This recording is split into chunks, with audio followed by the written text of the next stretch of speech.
వేసవి సెలవులతో తిరుమలకు భక్తులు పోటెత్తారు. కేవలం 10 రోజుల వ్యవధిలోనే ఏకంగా 8,84,426 మంది భక్తులకు టీటీడీ శ్రీవారి దర్శన భాగ్యం కల్పించింది. మరోవైపు శ్రీవారి తిరునామం భక్తుల కానుకలతో మురిసిపోయింది.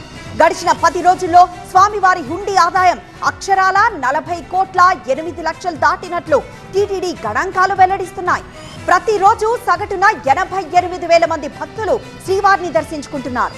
శ్రీవారి హుండీ ద్వారా ప్రతిరోజు సగటున 4 కోట్ల ఆదాయం లభిస్తోంది. స్వామివారిపై భక్తితో మొక్కులు చెల్లించుకునేందుకు భక్తులు పెద్ద ఎత్తున తరలివచ్చారు.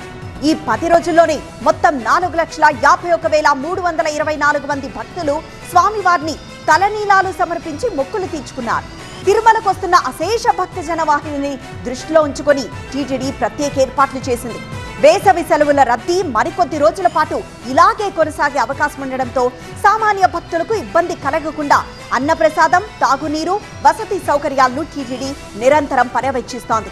భక్తుల ఓపికతో సహకరించి స్వామివారిని దర్శించుకోవాలని అధికారులు కోరుతున్నారు.